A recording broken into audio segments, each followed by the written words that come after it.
Actually,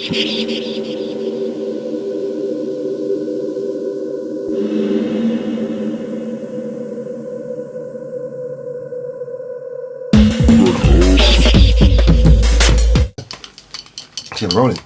So, just so you know, right? I've just got to reference what's been happening.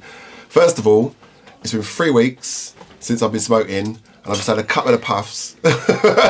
So that's one thing. So this is going to be interesting. Second, she's been blowing my fucking mind with some crazy. Like, I'm just like sitting there going, oh my God, this is amazing. I'm like, oh, I forgot I've not started filming yet. So you're not going to miss anything. Don't worry. So Maggie, thank you for coming. First of all. Thank you.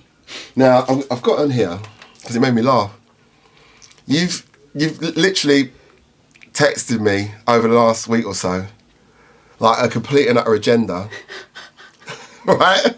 Of what we're going to discuss. No. Ideas. Oh, ideas to discuss, yeah. And I was like, oh yeah, she's a teacher. Yeah, I was like, that's what made me laugh. Exactly. I was like, learning objective or outcomes. It was brilliant. So thank you for that, because I was like, actually, this is really handy. It's like, yeah. So I mean, do you really want to, I'm more than happy.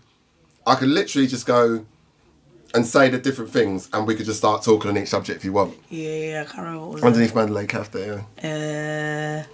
Should we start off with? All right, I'll tell you what. Can I suggest where we start off? The misogynoir. Yeah. Okay. Right. Okay. Yeah. Okay. So, for those of you that don't know, like I've known you. Well, I've known you the same time as Hunter, so about 2 years roughly. A bit longer. No, we've been making music for about. You two have been, you're making music about time, but have I known you longer than that? Like you gave. I was even saying how my first ever radio show. Yeah. Was when I did that sort of guest thing for Clashmouth. You were there. Dexter was there as well. It was in Myland. It was the records the same. No. The same radio station that boy in the corner. What's his name? He used to what Rinse? No. It wasn't Rinse.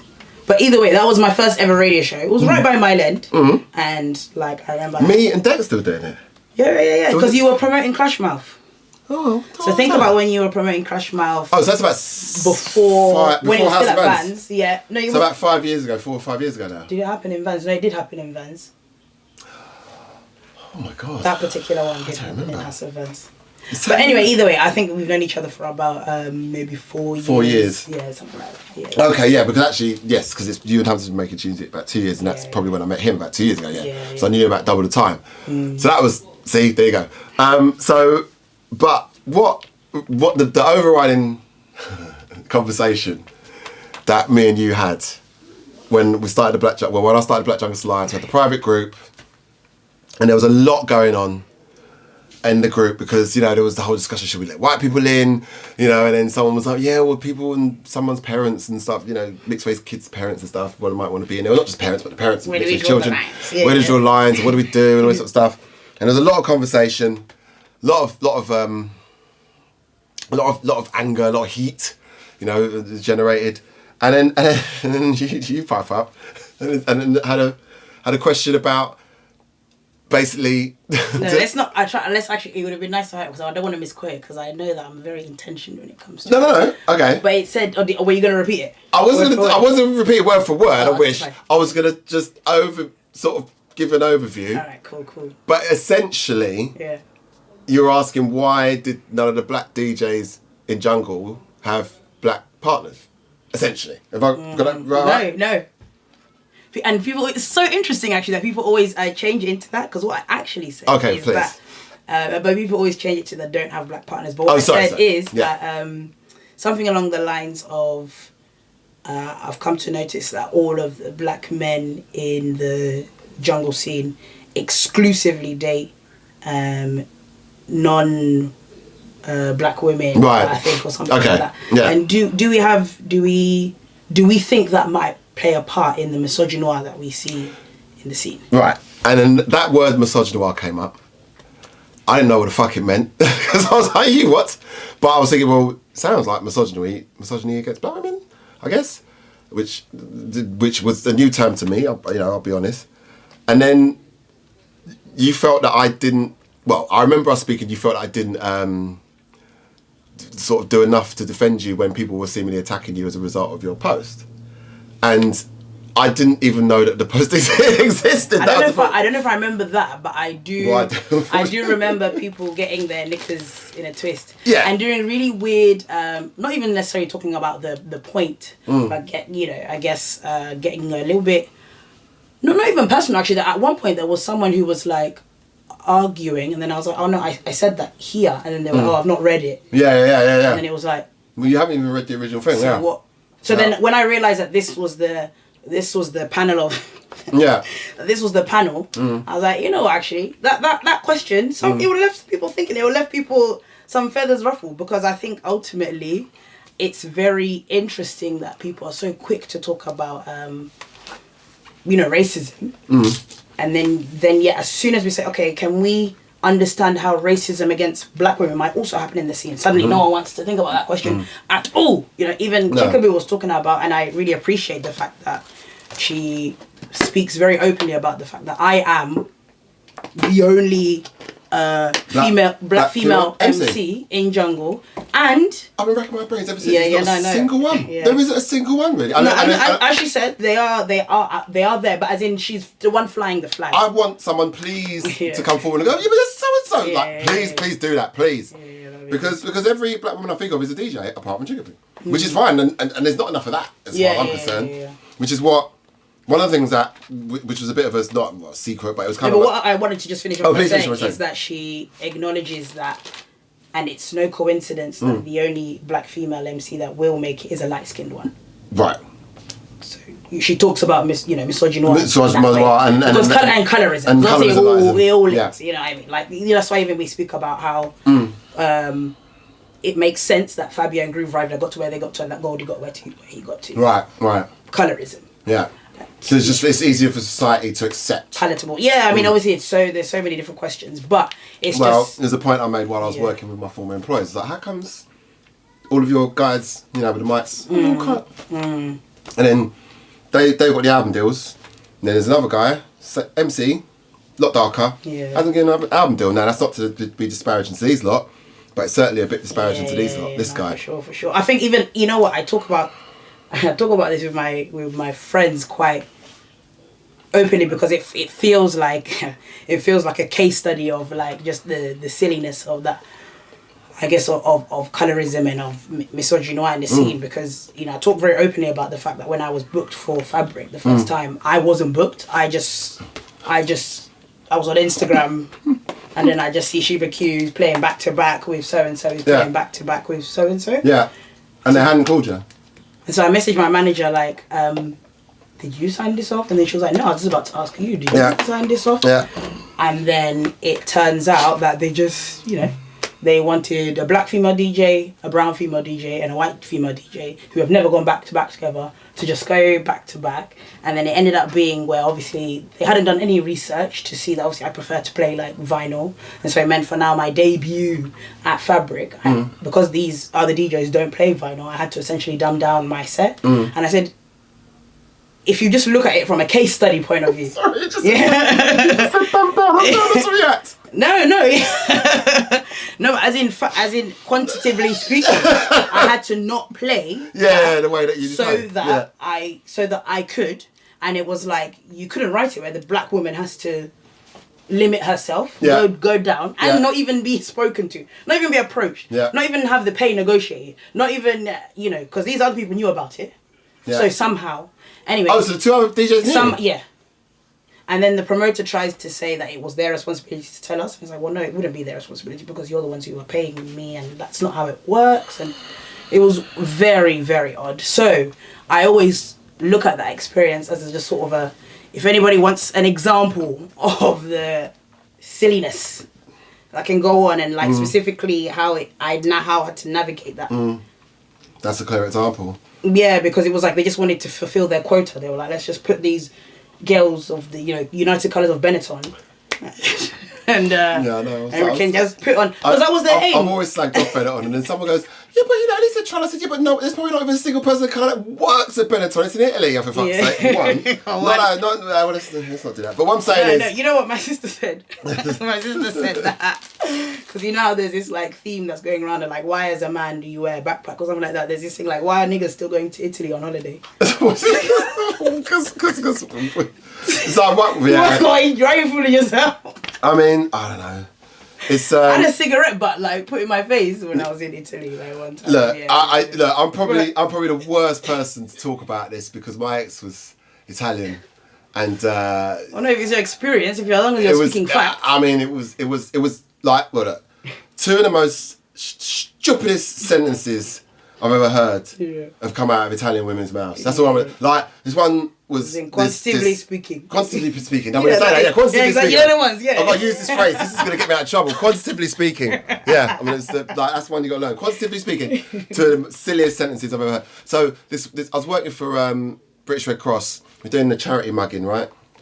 Trying to still get people. So this Italian sort of like supervisor, she's standing there in fucking freezing cold, whatever, and just for no fucking reason whatsoever, she goes, I know that on the outside I'm white, but inside I'm black, and this sort of stuff, right? And I was like, look, love. This was a lot of digital people saying. It's just. It is. But hold on. This is my. So I said, listen. If you wake up tomorrow, you're black, you'll fucking kill yourself. So just shut the fuck up. I appreciate you've had a bit of black cock, but let's just leave it, all right? Just all right. And then the other one was fucking this one here. Now she's like, I don't see colour. It's not about the colour. It's about the culture. But I dated 4 black men at once when I arrived from Italy. It's like how do you rationalise that? And I'm going to sound like some bitter ex, and I'm not. Really, I'm not. Because it just annoyed me because I said, well, you fetishise black men. And she goes, how dare you say that? I fetishise black men.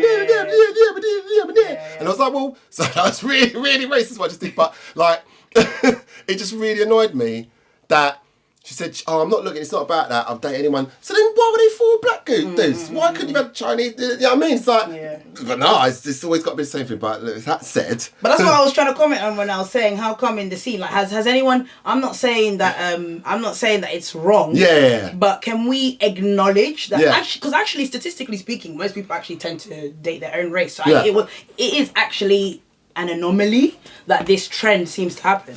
And in fact, I feel like the only prolific drum and bass person who's dating who is in a relationship with a black woman is Lensman, who's white, which is funny.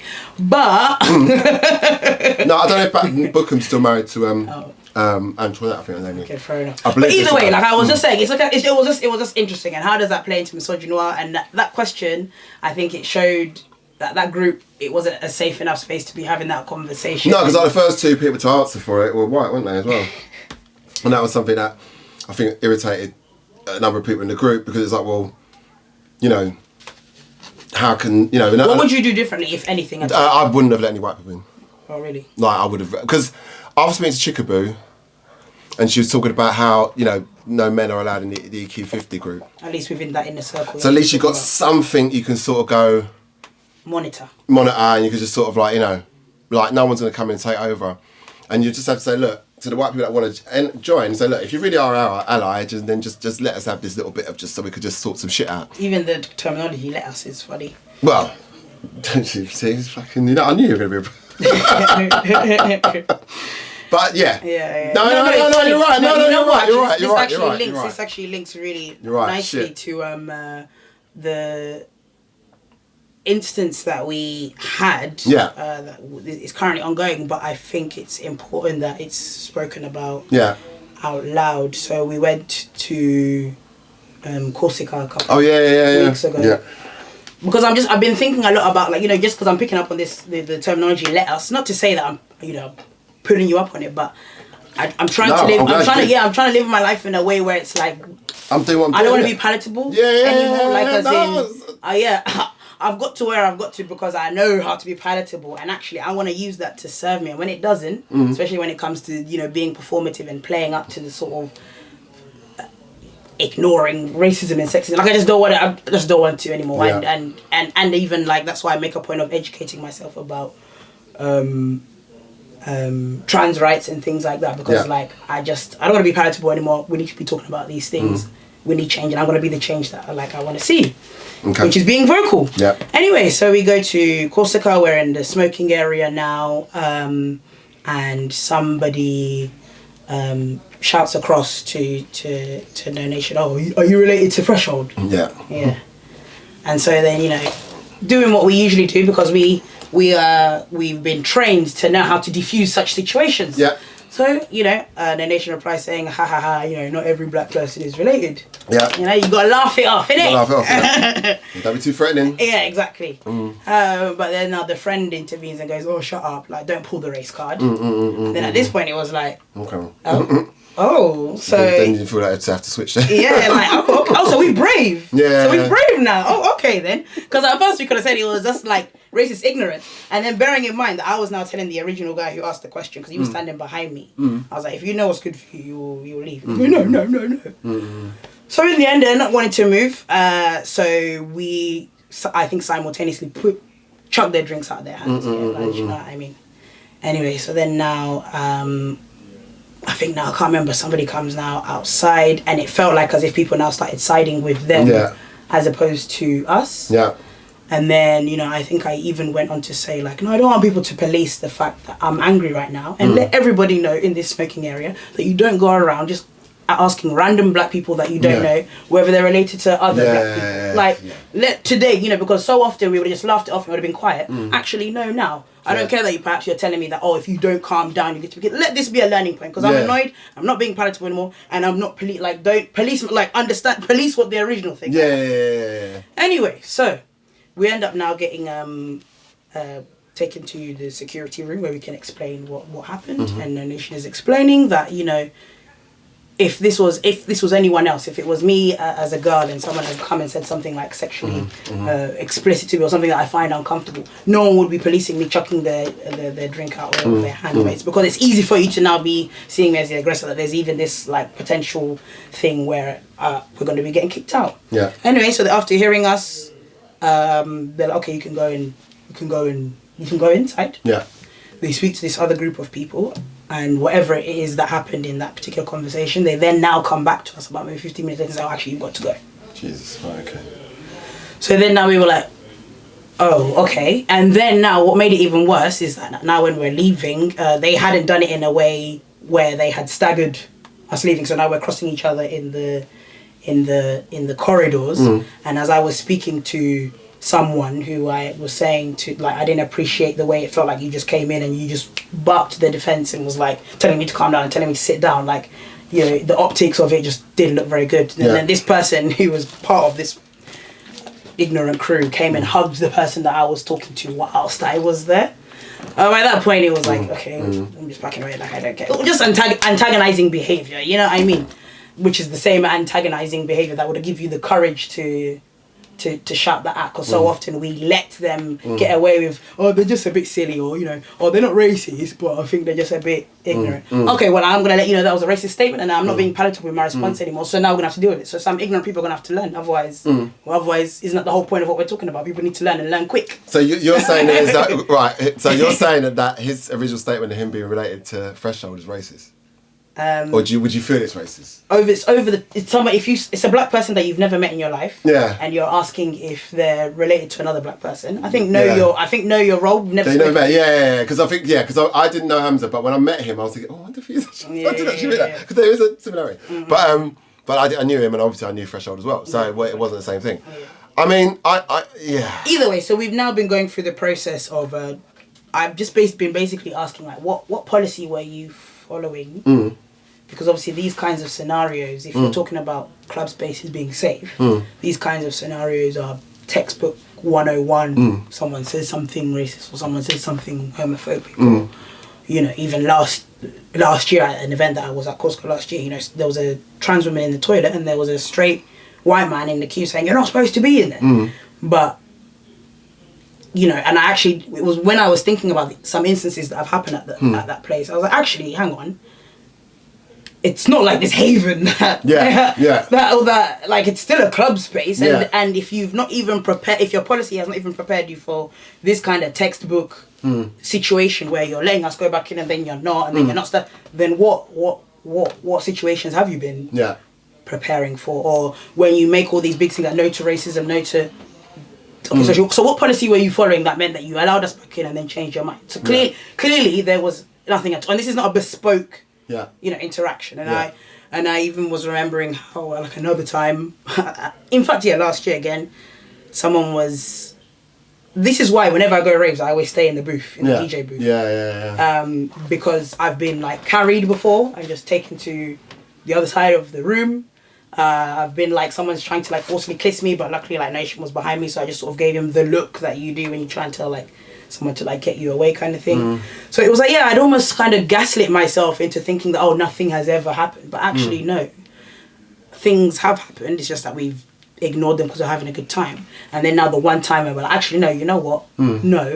It's handled so sloppily that it's like, so what are we talking about when we're talking about making safe club spaces? Like what? So I got everyone wearing the t-shirts and, that sort of stuff about, I can't remember, there's a t-shirt they had all the staff there wearing the other day. I noticed some sort of like, hands off, or I can't remember, some sort of message, which, it's rightly so, but I mean, everyone should kind of know. Just because you know what it was. Now it's just pinged in my head just quickly. It was Clash Mouth. Yeah. And there was the discussion on women in. That's when we first met. It was Clash Mouth. Yeah. So Clash Mouth, but the one before. Before that, and we had I did a panel. I hosted a panel, and that was a really enlightening day, and that was it was Mantra. We had Robin Chaos. Oh shit! I can't remember who else it was. There was a couple of women.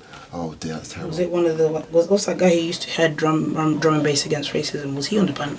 No. Oh, okay.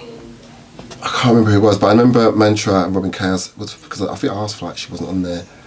I can't remember, but it was a while ago. It was years ago. It was a long time ago. So forgive me, guys. I'd have to look back. Was it recorded? Do you know? No, I don't think it was. But I asked the question. Oh no, Mantra asked the question. By show of hands, how many women have been inappropriately touched at a nightclub? And basically, every woman put her hand up apart from one. And it turned out the one that didn't put her hand up had only just started clubbing like last week or something. It was like, so it was sort of like, so that's just going to probably... you're an anomaly and it's probably going to happen within the next year. But And I just remember being absolutely embarrassed and just mortified. And then you very sweetly said, like, well, the reason why you're so disgusted is because you're one of the good ones. And I was like, and I am, for fuck's sake. You're never going to hear me getting beat. Did I say that? Why would I know that? I don't know, but you said that and it was true though. Okay. It was true, you're right.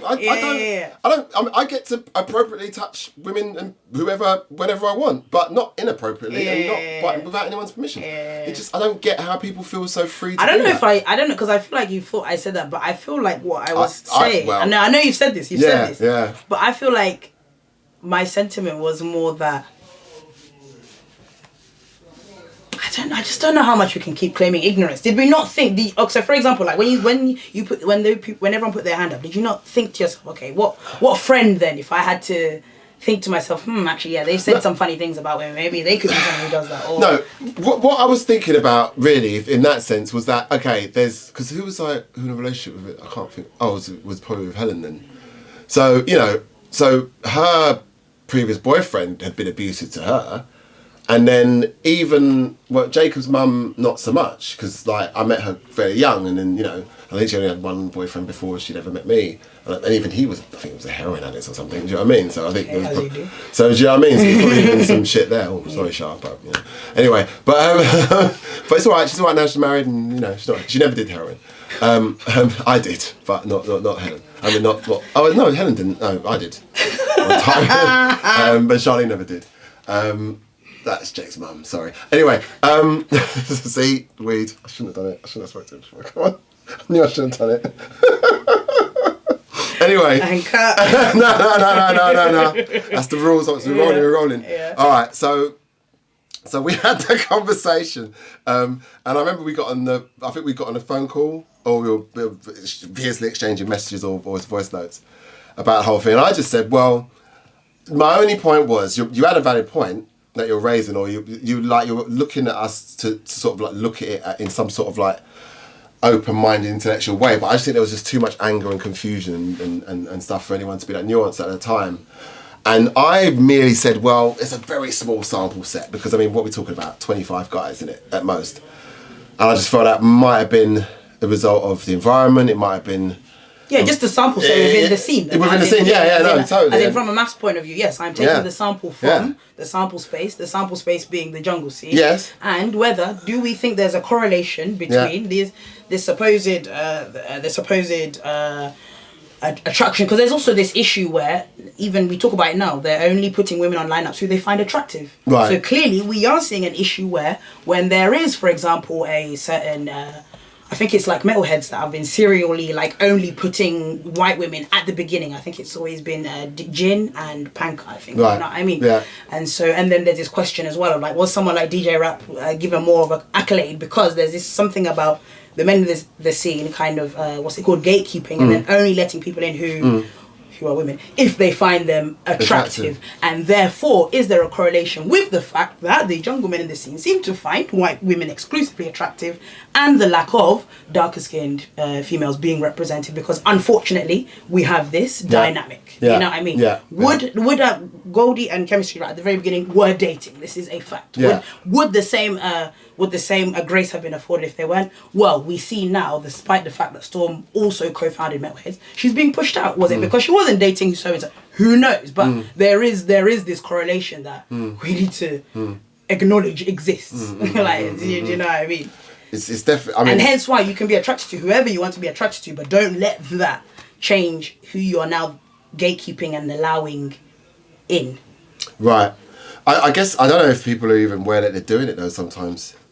So that's why we have to be conscious. That's why it's unlearn, and that's why when we ask ourselves the questions like, what can we do to make things better? Like, you know. I like the way you said before we started recording. You said that a lot of what we're doing is exactly. It's an unlearning. The truth is a daily struggle. Yeah, exactly. So it's about constantly. And I always talk about how I grew up in a very strict sort of like Christian Catholic upbringing. Yeah. And I can remember homophobia being entrenched inside me. As in, I will openly admit that I would see, two men kissing maybe on a TV show that's after 9:30, and I would feel sick. Like, as in, that was what had been ingrained. Like, we had assemblies where they're telling us to go home and sign petitions against same-sex marriage, and like, you know, that trope was embedded with me to the point where I can actually remember, wow, they made me have a physical response. I had to unlearn that, and that was a decision that I had to make. Okay, if I've acknowledged that this doesn't make sense, I need to acknowledge it fully, otherwise I'm just being a half-hearted, it's for nothing. So to unlearn, like, we have to unlearn, and the truth is a daily struggle. No, but I mean, it's something that I've sort of wrestled with myself, because I did have a very, Catholic Christian upbringing, and I think there's aspects of my life now that would definitely go against that. And it's saying like, you did have a Christian upbringing. And but it's not really anything I'm not really beating myself up about it, or I just sort of moving forwards with it really, and just. I always say that for me, like. Christianity, I navigate my spirituality through a Christian lens, because that's what I grew up with. That's my foundation. But ultimately, it's up to me to sort of navigate and decide what I pick and choose. It's kind of like what we were talking about earlier about this whole idea of like culture and how we get to decide how our language mirrors some of the things that we've learned and unlearned. Because I think we were talking about EQ50 using women with X. So I wonder what that was about. What does that really do anything? Does it change anything? But you're right. If you can change language, you can change thinking. Yeah. Exactly.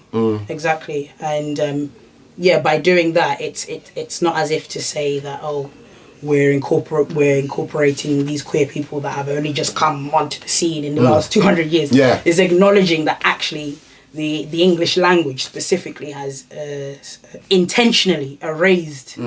I guess non-binary people and trans people for their own agenda, and that actually all you have to do is look at other languages and be like, oh, you mean there are people who are not referred to as either man or woman, because it's understood that if they fulfill a particular role in that society, then like your gender is based on the role you fulfill rather than what you were born with in between your legs, kind of thing.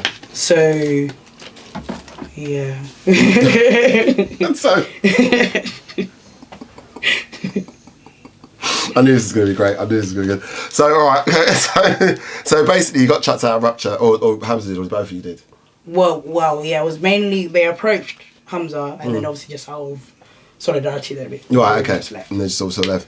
So we're dealing with that now, actually, and the the emails aren't making any sense. From whoever it is that is security. Right, of course, yeah, as in it's like making me think, if you're telling us in response that, oh, you come from a mixed heritage family and you've got black people in your family, so although I don't understand, I'm aware, it was a bit like, no, like, are we being this basic? I thought we were supposed to be, what's going on here? Yeah. And you're so the response hasn't been the best from the security. So it's a separate company to. Well, no, it's the same way Chickabee was saying that a promotion will hire a club, and it's the club who hires the securities. Yeah. So either way, I think I make a point of sharing these experiences to sort of say that actually club spaces have a lot more that they need to do. I was even saying that if you look around at some way, I know because I go to like kind of more queer events as well as that there is a big queer community that love drum and bass jungle, but when you look at these spaces, as you know, as safe haveny as they are, we're not seeing those queer people there, and there is a reason why, and it's not because they don't like the music. So that needs to be acknowledged. Do you know what I mean? Because it is a fact that last year when they were when a trans woman was in the toilet, someone shouted, "You're supposed to be in it!" Like, do you know what I mean? So, and I know of other spaces where they have like specific liaisons who wear like specific colour jackets, who might stand in places that potential things might happen, like at a toilet if you're trying to go for a more unisex vibe, or you know what I mean. And this is just me as a teacher. How do you crowd control?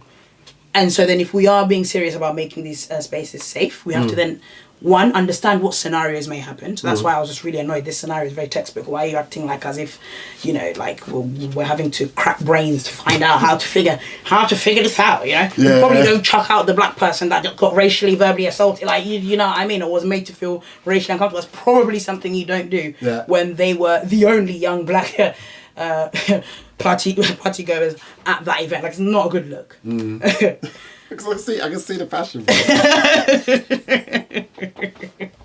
I love it. Because Hamza did message me about it. Yeah. I was like, "What? You got to rupture?" I was like, "I just thought, you know." But yeah, it was pretty mad. Well, if that's it's important to emphasize. That's why I'm making a point of emphasizing that it's the security team that hired by that club. Clearly haven't really looked into, because as I said, just off the cuff now, I've just said if I wanted to solve certain problems, what am I like doing? Like, do you know what I mean? And not putting like security at toilet spaces, but like specifically people who are like trained in understanding the intricacies of how nights can go, how they can go awry and stuff. And how to be a safe sort of person at a club. So I'm going to use I love this. I'm going to use this. So you said here, I'm watching yours and Boo's podcast. Also, can we talk about the similarities between my tribe's music and jungle? So but also this, I wanted to actually talk about how, because I will link to that to the actual thing. So you know how Chickabee was talking about how people, the conversation between emulating and mimicking of like Jamaican accents and you know, all of that. And it's not about appropriation or appreciating; it's actually emulation, right? And just straight up like mimicking. Yeah, exactly. And it just obviously I'm going to hear things from my kind of perspective. But I remember growing up, like if you were black, it was cool at least to be Caribbean. Like, do you know what I mean? Yeah. And even in the music that's kind of coming out today with people like Jay Haas. And I can't remember the other guy, but they're making a point of like putting their African accent on as a point of saying that, you know, this used to be uncool, but now. Yeah. So like it was just like an interesting, my mind sort of wandered and I thought about how like sometimes African black people had to either, you know, silence the Africans part, because if you were cool, you were Jamaican. So there was definitely, at least there was that sort of cultural thing going on where it was genuinely just cool. But then yes, we unpacked the word cool and you know, all of that. But like saying that, it's sorry, when you say unpacked the word cool, what do you mean? Because you know how sometimes when people describe things as urban or cool, you later come to find out it actually just means like some stereotypical like black trope. Like, right. Do you know what I mean? Yeah. Like I remember having a conversation about just real quick, just to cut in, but someone was saying, oh, you know, heritage artists, and they said, like Frosty and like Brian G and Fabio and Groove Rider and, you know, Bookham and jumping bassline, Simon Bassline Smith, you know, and I was like, what, you mean black artists? Like, and I was like, no, heritage, like, you know, New Tone's heritage as well, meaning that these guys have just been around for a long time. Oh, okay. The clue where I heard that was in the name of the last artist. So, you know, it was like, oh, so is that your word for black? Oh, no, New Tone. No, New Tone's heritage. It's like, oh, okay. But I think he actually did mean that. And I think he realised in why as soon as I just called it out, you know, a little bit in the moment, he sort of like, you know, maybe changed the meaning of it in his head. But that's like the conversation of the whole intelligent drum bass. Was it actually, because that was interesting when I watched that conversation. That's a deep one, you know, because no one's really gone into the depth of that. And I think Giles... You're saying it could have just been like... So look... But it's like cool, it's like the word cool. Like, you know what I mean? Like it can potentially have a lot to unpack, but also we can project a lot of our experiences onto it. You know yes, you can. But the whole... Right, it's funny you mention that, because I think... I'm not going to speak for Giles, but Giles was part of, Vinyl Distribution. And what, you know, Giles and, you know, me and you know, even Dave, Subject 13, who I live here, we all made... or were associated with what was deemed intelligent jungle. So I didn't really see the race aspect to it so much at the time. I guess moving along, you sort of think, well, okay, there's this idea that this stuff was black and then this stuff was white, and then, you know what I mean? There was some other things there. It was to like me, it was the removal of the black voice. Yeah. Of the ragga sample. To me, that's my... Having looked at it, and especially when we talk about that LTJ Bookham documentary. It's not got that word. Yeah. It's got no lyrics, and it touches you here, and it touches you here. I've watched that clip so many times. Yeah. She just didn't want to hear no black man talking no madness over her teeth. Do you know what I mean? And it's like, you know, she just... But I guess sometimes... I don't know whether it's just because... It's almost like a sort of self-terraforming, isn't it? It's like, I call it like the Australian, you know, I was saying all this today. I was saying, like, you know, you go to a pub and they've got like one member of staff who's Australian. And it's not to attack Australians, but fuck it. And then within 3 months, all the staff will be Australian. Oh, right? Yeah, you know what I mean? Yeah. Because it's terrible because you just want to go with what you like the sound of or go with what is closest sometimes. But then also, I just think, I love the fact that my group of friends and that the people I know are so diverse. So I don't understand why... It's so hard for people to be like that. But I don't want to get away from what you're saying.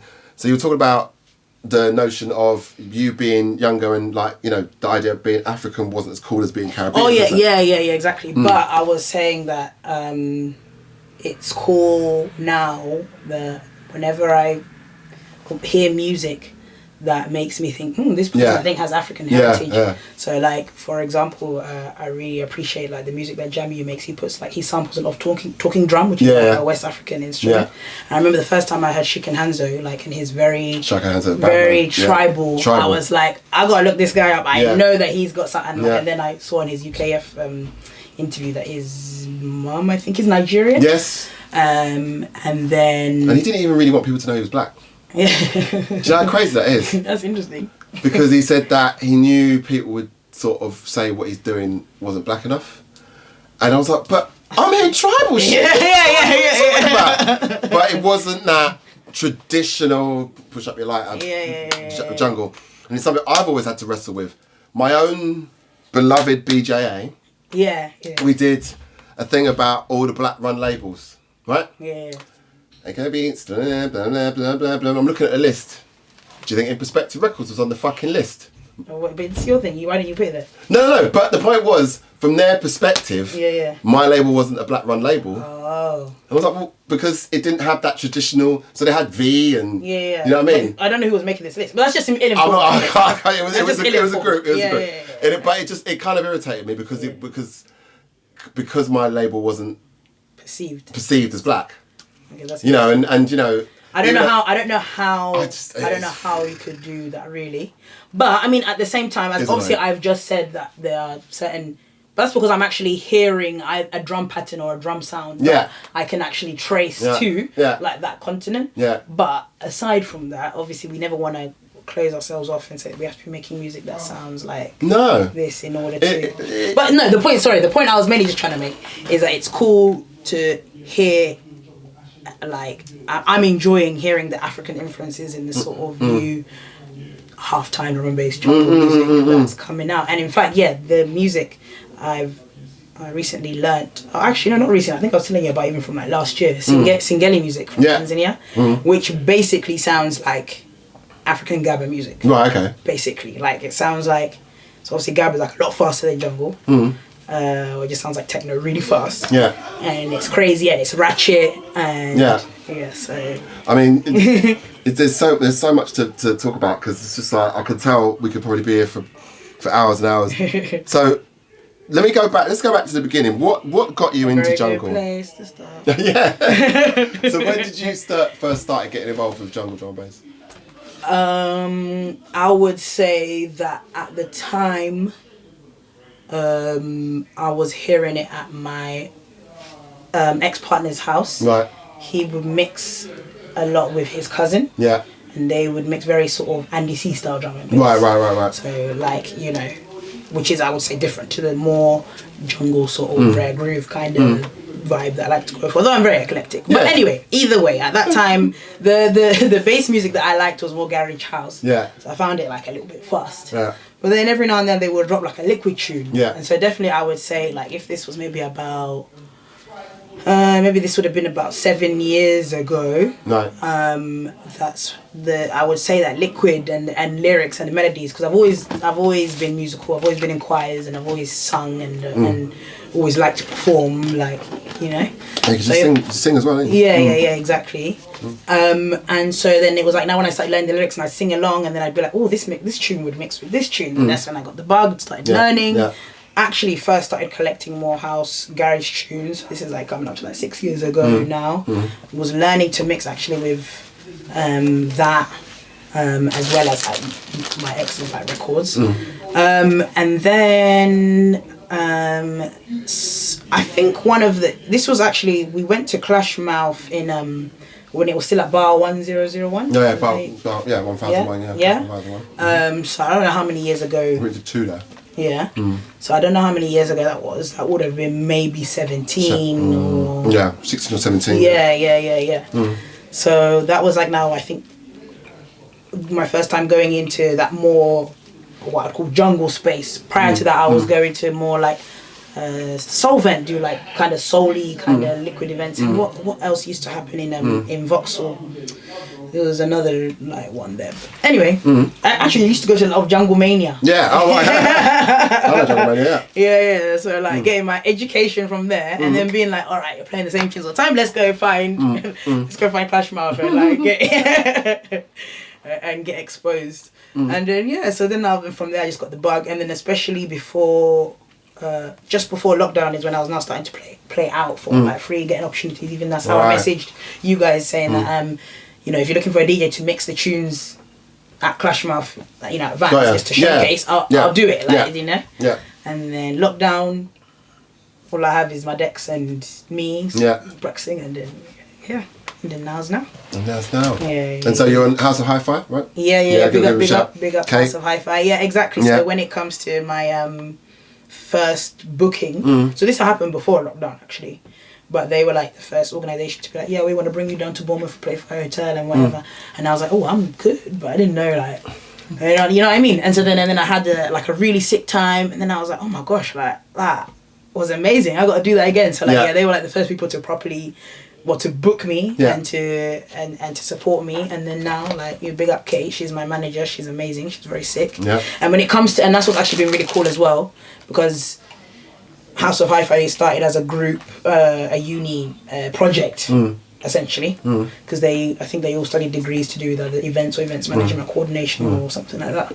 So it started off as a project, which meant that perhaps it meant that they actually had to think about certain things. The fact that it initiated and still goes on as something that's trying to push for more women within the drum and bass scene. But what I've really appreciated about navigating this space and having Kate as my manager is that she's just clued up on how to handle these things, or she can often see the microaggressions rather than me having to explain them to her. And I see that as a testament to the fact that this is a group that's been thought about, rather than we just like the music and we want to book some artists. Like, do you know what I mean? Like, but then how do you actually nurture? Then you've got to understand all these things at play, and then act accordingly. So what happened? So I'm jumping around a little bit, but I was thinking about you getting booked for Fabric but not being booked. Yeah. Did they ever get back to you on that? Did they ever sort of like explain? Yeah. No, not really, because even at the time, and this is an interesting. I look back and I think about the fact that I'd already been put in the lineup, and then the money that they offered was really pants as well on top of that. And then it was like, obviously there was an option to be like, well, if you've gone and treated me to this extent, not even like apologise, but try to blame the other DJs for letting me know, even though that's not their job. No, it's not their job. And then on top of that, the money's rubbish. It's almost like it was a trap to begin with. That I could have said, you know what, no, take me off, like I'm not going to, but I decided to play. And so, it's not like after the fact they then had a change of heart and said, you know what, actually, that was weird. Like, as in, no, and I think I've heard that that's something that's happened to like a few people before. So, but then people hearing this might be saying, well, you ended up playing, so like, Yeah, exactly. And so then it's a question of, that's why even unfortunately being afforded the opportunity to play in a space like that, I have to take it on the condition of being disrespected in that way, and this is the constant balance that I play, and that's why I think it was important for me to mention. I could have not, and then I exclude myself from that space, so that I'm even more invisible. And then that's the last thing you want. Yeah. Do you know what I mean? Things are so difficult. So so I've got to jump on quickly about the hospital thing, because because that's sort of about you being booked, and how it's not been sort of like being fairly booked and that. So I mean, what was that all about? what happened there? Yeah, no, let's even, because I want to get the numbers. I want to get the numbers correctly. Oh, okay, because it's so laughable. But they just sent an email, obviously, as you do, to. Well, they just sent recently someone. No. Okay. So basically they offered for me to play in Milton Keynes, which is far away from where I live, on a set that would mean that I would have to stay there, but accommodation wasn't provided, travel wasn't provided. I'd be playing for an hour and a half. No, I'd be playing for 2 hours. 2 hours, I think you showed me. And guess what? Guess at what point would I be playing? Are you playing first? Yeah. Trying to fit our quota. We're not actually trying to. Yeah. I'm not trying to elevate. You know what I mean? Anyway, because that's what you do, all of them. But anyway, because on the flyer it will be wherever we want to put it, but at the end of the day, you're still first in line. Yeah. Anyway, and then it's a 2 hour set, and it was £125. 125. So that's to get her to Milton Keynes. Pay for a hotel supposedly, and then it's like, Yeah. and then you had certain other individuals off the label fucking slagging you off. Saying I'd be. Someone even said, I went and I played at hospitality on the beach, and I paid for my fare, and I bought the boss a drink afterwards just to show how appreciative I was of that opportunity. I said, you're a fucking idiot, whatever you are. You're the ones. I don't have to be a mug. And this is what I mean again about this palatableness. Like, who is it serving me not blasting you? Who's it serving me not blasting you? Like, you are not even going to pay me anyway. It's not even like I can say, and that's why I go back to the Fabric thing, like, where maybe then I shouldn't have, because maybe just because I was trying to make a quick however much money. But you're not even this establishment not even paying me. So what am I actually gaining? This what makes me laugh is, I'm going to try and do this without giving away any inside stuff that get me sued. But if you think about it, BMG bought Ram. Right, for an amount of money that was very significant, right? My understanding is that a similar deal was offered to this particular promoter, and they knew that they'll make that money in a couple of years, so they were able to laugh it away. So think about the value of how much it would cost to buy Ram, And then I think this other group were like, "It's all right, keep your fucking change," because we'll make that in half a year.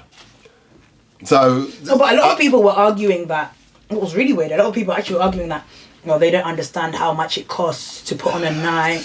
By the time you've hired all of the, someone said, by the time you've hired all of the security, and I said, no, the promoter hires the club. The club hires this. Like, it's not how it works. But people were brazenly. The only thing, because they've got, but that's how they make their money, because they got to make sure that everything they do doesn't lose. So they'll have this ridiculous budget, and they'll give the majority of it to one individual, and then they'll scrape. From what I understand, their event on the beach, it's like 40% of the DJs aren't even getting paid, and then some of them are actually buying the flights. You know what I mean, it's not just people happy to be there and whatever. Yeah. Meanwhile, you've got people that are music managers at Microsoft, who nobody knows, who are getting to play headline gigs because they're the music manager at Microsoft, and that it's called a tactical booking, strategic booking. Yeah, and also, and I think as well, that's why I just talk about how these strategies are allowed to, it's business, fine, but these strategies are allowed to go on so long as we feel like, we have to keep quiet, we can't keep quiet about it, and not burn bridges. And I know. Yeah. But what do we do when we actually realise that I can put you on blast? Because if you're going to be doing black squares and then now you offer your black female DJ the least amount of money, just know that your dirty laundry is going to be aired out. It's just bullshit. It's all lip service. Yeah. And at least it's out in the open. Yeah. And the thing is like, at least, they were smart enough to put, the former, CEO to pasture, because he was just causing them more and more problems. You know what I mean? And he was always going to cause them problems. And it's just, I've been through therapy. It's fine, but it's just like, it's fine. That's what I mean. I just came from therapy actually. It was like it was like a 15-minute cycle. Yeah. It wasn't quite all. I mean, is that? Would you say? Because because who else mentioned? Oh, Hamza. Yeah, it was Hamza that mentioned his therapy as well. And I think someone else say they go to therapy. I don't think. I don't know. I probably need to go again. Everyone should go to therapy. Yeah, if you can. If you can afford it. Yeah. See, that's what I mean. That should be, offered more. I think. I'm sure from the NHS. I think a lot of people would benefit from, but it's really hard to get, low cost therapy. Of course. So and again, there is a higher need for therapy simply because we live in such an individualistic, insular, nuclear family. You don't talk to anyone else about anything else. When you're within your cis heteronormative relationship and you've vested your toxic habits that you don't share with anyone else. Right. Whereas when we used to be more flowing and free within our community, how many less people would need therapy if we were just in the practice of talking, like do you know what I mean? Yeah. So it's like we don't do it. We need to. But I mean, I found it very useful. But I sort of saw it as that I'm okay most of the time. I just needed that particular. Yeah, that's. So I just started to go a bit loopy after Helen's death. And yeah, it was just like, good. Yeah, but it was weird how it sort of manifested itself. It was like a lot of just really bad, over the top drug use and just debauched behaviour and just it was ongoing. Yeah, that is a human response. Like them ones that is a tried and tested way of unfortunately addressing something in the way, but it happens. It's like let's go do lots of drugs. Yeah. It was fun though, but there's parts of it I'll do again. But at the same time, if I'm being honest, but at the same time, it was really, really damaging. What's one thing your current self now would tell your former self? Now that you're here, don't touch meth. Well, you heard it here first. That's exclusive, yeah. And I don't mean like methadone. I mean the methamphetamine. Yeah, I had a problem with it. Fuck it. It weren't too good, but I'm over it now. And it was it was definitely a weird one. But I suppose that's why they're saying all the fish in the Thames are morphed. Everyone's on drugs. Everyone's on drugs. So much people. Yeah. So right, okay. So I'm gonna keep going with this because I love this. Yeah. My name. Yeah. Right. So you said the MC. Oh yeah. Oh my goodness me. Have you spoken to this person? Yeah, I haven't seen their response. So again, this is what I mean about how I'm in my new era of demanding the world that I want to see. Yeah. So if people's bootstraps are not tight, come on. So yeah, no, I was at this event. I was DJing at this event, and already I'm sort of noticing that this particular MC is like, you know, when someone can't tell that, no wait, when I'm in the mix, don't be grabbing my shoulders and saying, you know, have a bit of self-awareness. I also don't know you from Adam. I mean, I appreciate sometimes MCs get excited, especially if they like what you're doing, but no, please continue. That's the only thing I would say, maybe it's like defensive, but like I think try and actually imagine what it means if you're smaller in size. Someone to come and grab your shoulders. Sure. Do you get what I mean? No, I'm not gaslighting. I'm just. No, I didn't think that you were. I merely emphasised because I was like, sometimes when we talk about these things, like, no, actually imagine what it means. Like as I was saying earlier, for you're dancing at a rave and someone just picks you up. Yeah. That's crazy. Because you're smaller than no one would be able to do that. So that's what I mean. So that's what I mean. Actually imagine. And I guess that's where we need to be more empathetic as much as possible because what you do, and it's that, well, I call it the O-butts. So, you know, or the O-butts. So he would say, oh, well, you know, I got stopped, 6 times this week. Yeah, but I've been stopped before. And you're trying to like explain things, and then it's the O-butts or the yeah-butts, and it's like, all right, but like you're not hearing what I'm saying because you're going just from your standpoint. So like the ego defensive thing, it's like the hot girl who never has to buy a drink. And like, do you know what I mean? And she said, well, you know what it's like when guys are trying to buy you drinks all the time. And then, there's like some people are like, no. What the fuck are you talking about? No one's ever done that to me before. Like, do you know what I mean? And so, it's fine. But sorry, continue. So, no, it's fine. Dempsey. Anywho, so then, so that's happening. And then now it was so silly because I had just come back from like hosting at Boiler Room in Amsterdam, and then I'd flown in and I left my USB at the airport, so I had to quickly like get new music from Bandcamp onto my USB, and then I was playing. So thank God Bandcamp, you have a library where you can just do that. But anywho, so then already my mind is like, I'm really trying to, I don't know what's going on. I'm overhearing him saying, yeah, I'm a white guy that says Bumble Clark, deal with it. And I'm like, what is going on? And I'm hearing him spit in a Jamaican accent, and I'm like, oh my God. Like, and literally looking back now, I was like, there was too many things going on that I actually couldn't articulate, that I was uncomfortable. Like, do you know what I mean? And so then I felt such a great sense of injustice, and I was like, you know what, the way I can address this, no, I'm not going to go to the promoter and say, I'm going to message the guy directly and say, you know what, you were getting too close for comfort. You wouldn't have been moving me around like that if I was a man. It just wouldn't have been. You wouldn't have been excited. Maybe you would have even put your hand on his, but you wouldn't, like, do you know what I mean? And even if you would, I don't know you. So if you know someone, it's different. And then on top of that, were we arranged to be doing a set together? No. Why were you speaking in a Jamaican? And again, I said, and you were speaking in a Jamaican accent, which was weird to me. And so and then I made a point of putting that conversation on my story because I was like, let's have examples of how to handle these things, because we can't keep pretending like, oh, we're ready to be anti-racist until an actual example, befalls in front of you and you're stumped, you don't know what to do. And that's also me, like, personally, I don't have to now go to the promoter to say, we can have an honest dialogue. I didn't like this. And stop it. I'm not even, we're not having a discussion. So to the point where I got a message back, but like the first line I think said something like, yo, I'm shocked. And then I just didn't read it. Oh, okay.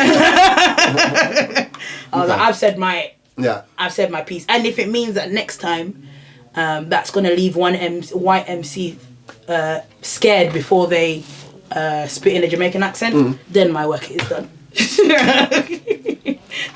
If it means that they're going to have to at least think about it first, or someone might actually draw me up, then my work is done. I don't know why he would do that anyway. What's he trying to prove? People do all the time. I know, but it's dumb. I don't get it. It's like even, I mean, anyone trying to do an affected accent from anywhere is just like bad. But it's particularly bad when you sort of try and do it in front of the person. They think, because he probably looked at you and thought, oh, she's Jamaican, maybe she'll appreciate this. It's probably that. Well, he probably does it all the time, but. But that being said, I've been seeing, like, when you look at some certain dance hall communities and stuff, like if you look on I've seen sometimes they will elevate white people, like, spitting in Jamaican accents.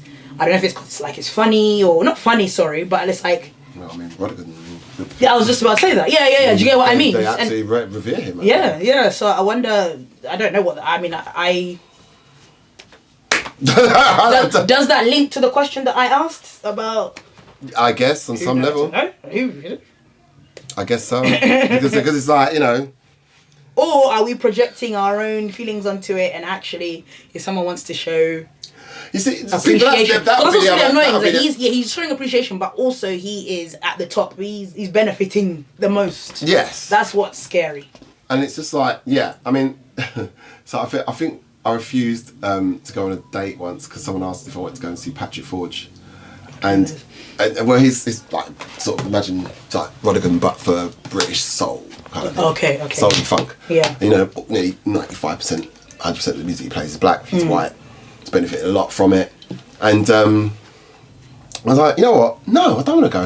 Like, I actually got pissed off at the person for even asking, which is really unfair because she didn't have a clue. Yeah. You know, I was like, these people just using our culture and just becoming at the top of things, and there's no evidence of any sort of like payback at all, you know, whatsoever. I mean, you know, Giles Peterson. I feel as though there's been attempts from Giles to like kind of come back and do some stuff in the community and work different things. I feel as though there's been some stuff there. I mean, you know, Westwood unfortunately is problematic now with all the shit that's come out of it. So it's like he's fucked, you know. So it doesn't really matter. It doesn't matter whether he has or not. Yeah, and that's why it's similar to the whole you know lobster thing. People abusing the power and lobster firm. Using the clout that they're getting from the music, from the black music, in order to. And so when do we decide that actually enough is enough, and that actually I don't care about the clout of the H word, I'm gonna call you out. I don't care about the clout of fabric, I'm gonna call you out. I don't care about it because you need me. Yeah. You need me. Yeah. She needs hospital. Right. So that's what I was talking about. Hospital. You need us. Yeah, no, you're right. I should say, but I just don't like saying the word. It's almost like, I mean, I was joking with him that shall not be named. Yeah, it's a bit like that. It's like they're Voldemort to me now. It's like I don't even want to fucking say them. But like, because what people never understood about the whole situation, I never spoke about this publicly, but what people need to understand about that is that this kicked off with the whole Jetstar thing. And people just thought I was just sore because, you know, I got fired by them. But what it was is this Jetstar offer came in 6 months before I started, right? And a member of their staff, you know, a very intelligent man called Chris Marigold, said, don't you think we're a bit white to try and put this project out? And they just needed a fucking black face in the office so they could put out this fucking album. That's literally what my career at Hospital Records was about, was to put out a singular album. Because as soon as the album was done, within 2-3 months, they got rid of me, and they couldn't have me there and leave Dexter there. So they had to fire Dexter as well, thankfully, because Dexter didn't want to be there anyway. He hated it there more than I did. I actually didn't mind it, fucking fool that I was. But like, you know, it was. But it's all about being palatable and what we're willing to mold ourselves into, because unfortunately the world is abrasive and sometimes you got. It is, but then that's the thing, because I was the posh black guy who ran the label that was as far removed from Hospital as possible. You know, running Inspector Records, right? So it made sense, and it's because I've done Clash Mouth. That's when fucking I used to call it Emperor Palpatine. Chris Goss came up and spoke to me, and never met him, and. Then next thing I've got offer of a job, but it was almost like, but we're just hiring Dexter as well to do the same thing because we don't really trust you to do the job. You know what I mean? So I realised that very quickly, which is why I just let Dexter. I was like, fine, I'll just sit here and do the manufacturing shit.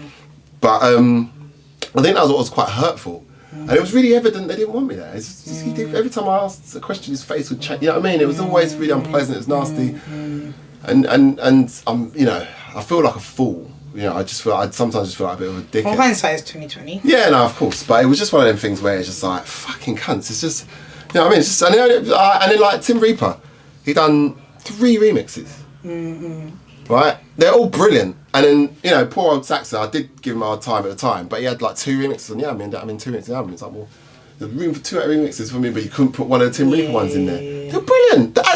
How do you remix Aswad? He remixed fucking Aswad. The boys are fucking genius. To choose actually fucking really good, and they just like, oh no, it doesn't fit. And then you know, Double O's tune. You know, Dave, I love your music. I fucking love your music, but that was not one of his best pieces of music. No, I can imagine he would. I don't think he was going around giving his remix out to people. No, I don't think. I think he just banged it out and just, you know what I mean. Good.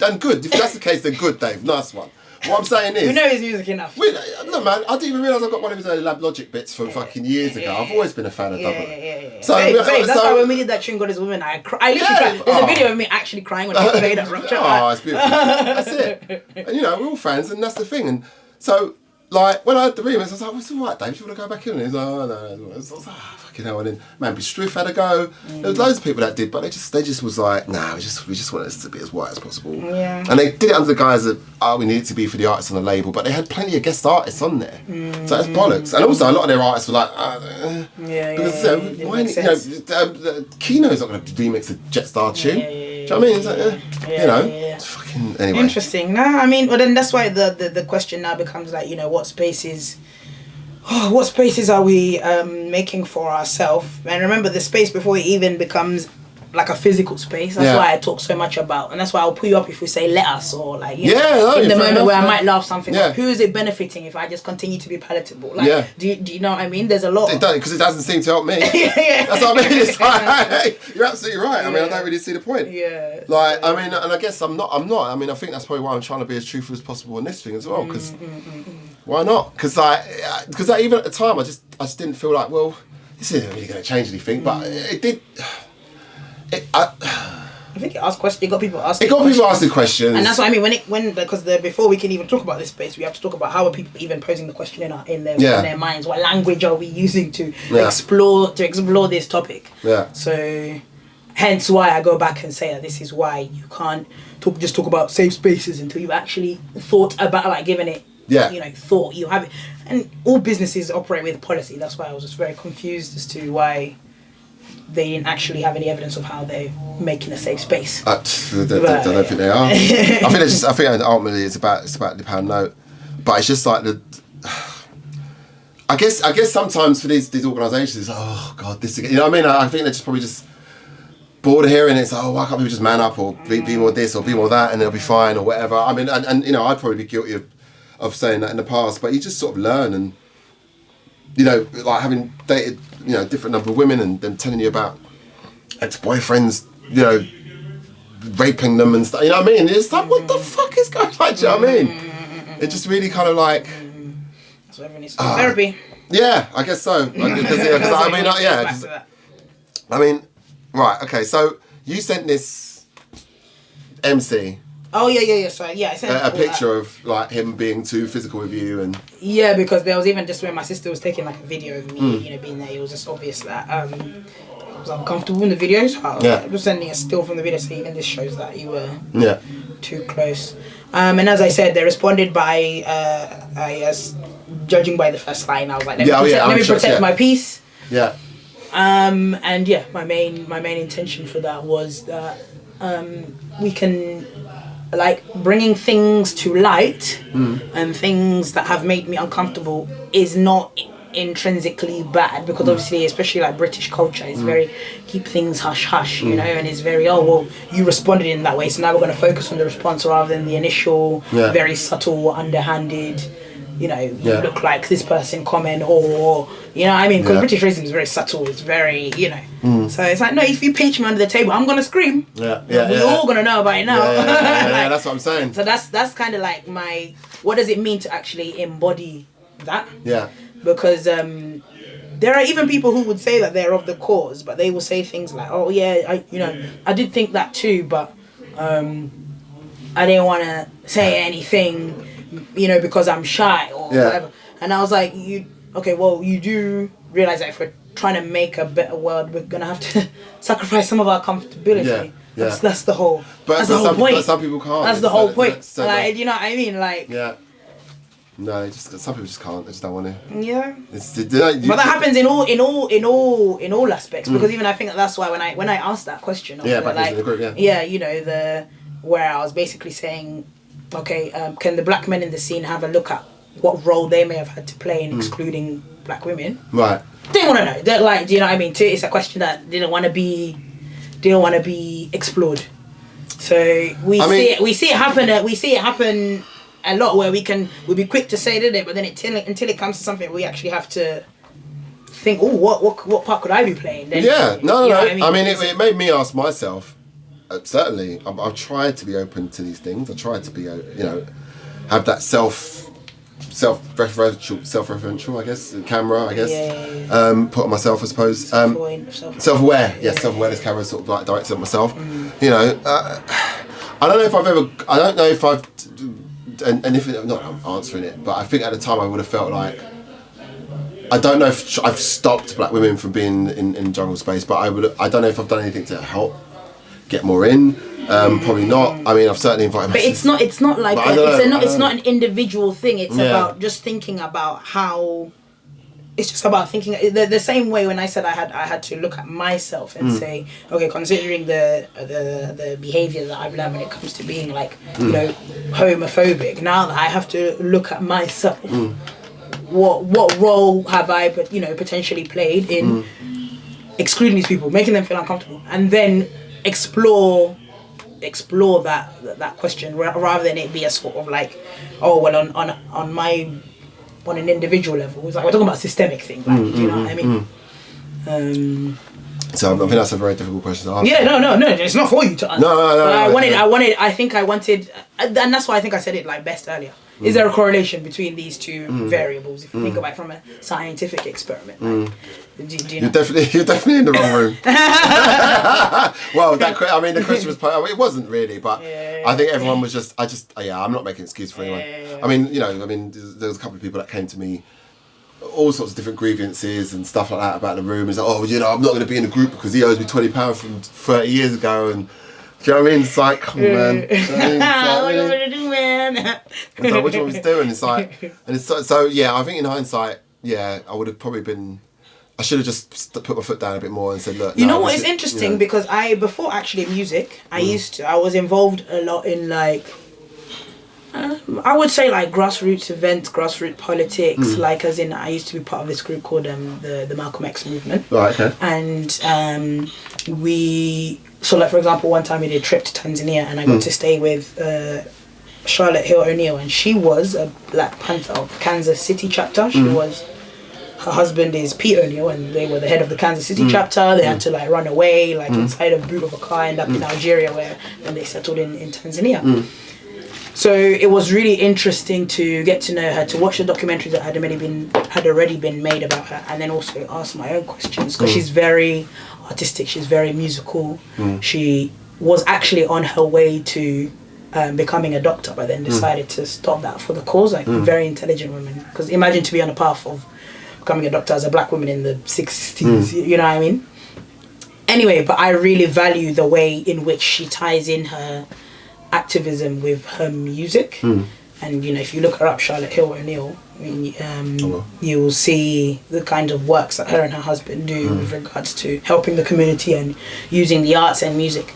So when I think now to that group and how I've like had that experience, it's definitely another reason why I guess I navigate music with that lens, because it's like one in the same. I think even another event that we did back in the day when we were commemorating at the 20th anniversary of Tupac's death, and we managed to do a Zoom call with his uncle. I can't remember the name right now, the name escapes me, but just different things like that. So I've always been exposed, or more recently maybe I should say, in my sort of early 20s, I've been exposed to seeing how music and the revolution basically go hand in hand. It has to. Yeah.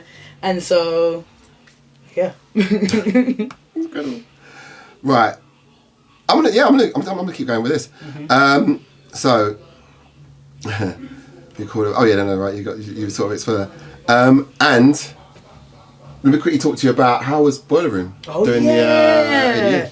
Yeah, that was so sick. Oh my gosh, so the lineup as well, just the lineup. Especially because I was telling you about how I started off with liquid drum and bass and then ended up, kind of where I'm at now. And it was the fact that the lineup was, I think it was two local artists, Passion D's and Nala Brown. Right. Then afterwards was Caliber, Lensman, Coco Bryce, and then Fly Back to Back Storm. Yeah. So it was like a transition through all of the artists that I really admire, almost like on a chronological sort of like level. Yeah. And so I was asked to host, and that was really cool because when they eventually upload the mixes with the official, I think, videography like in January, Like I was, light-handed on the mic. I wasn't doing too much, but I was like, yeah, I'm a vocalist. Let me show these people that I've been watching. For example, Black Eye do that thing where he says a word and then he repeats it whilst moving the mic. So it sounds like I was like, I've been watching. Let me try that out. Yeah. But anyway, so that was like really, that was amazing. Like I really valued the opportunity, and I actually asked them, like, Or me and my manager asked, like, why did you ask like me? Because I, as much as I know that can hold a crowd, but they would have only seen me mixing. Yeah. And then they replied saying, they had seen the horse set that I had done in Berlin. Yeah. And even though that I wasn't on the mic, but perhaps I was just looking energetic. But I got to shout out Sherelle because she's the one who actually got me or arranged for me to do that. Yeah. That horse set in Germany. Oh, I see. Which then led on to the me getting that boiler room gig. The atmosphere was really cool as well. Yeah. Like it was a mixture of people who were from Amsterdam as well as who had come out from outside. Yeah. For the festival. Really cool space. Like it was a lot. Sounds amazing. I really enjoyed it. Yeah. Sounds amazing. I'm so glad I got this because I'm really stoned now.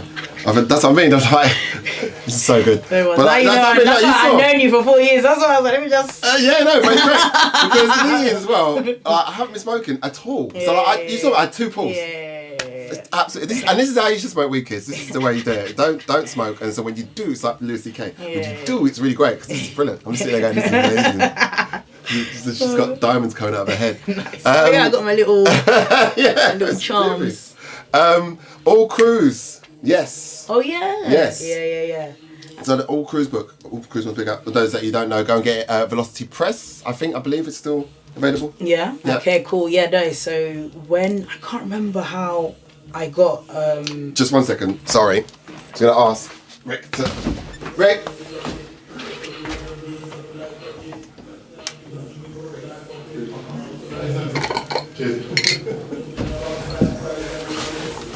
There he goes. There's Rick doing his thing. You want some? What is it? Yes. It looks like little dwarf's fingers. Because speaking of, I've just come back from Tanzania. That's why I had the chance. Are they worms? What are they? They're fried grasshoppers. They're fried grasshoppers. Oh. No, not you. She's not joking. You're really not joking, are you? Wow. Oh my God. You don't have to. I really want to because I'm actually quite good with this. I just feel like I'm probably too. I just couldn't believe you just showed me a fried grasshopper just then. I thought I'd be like, which I am like.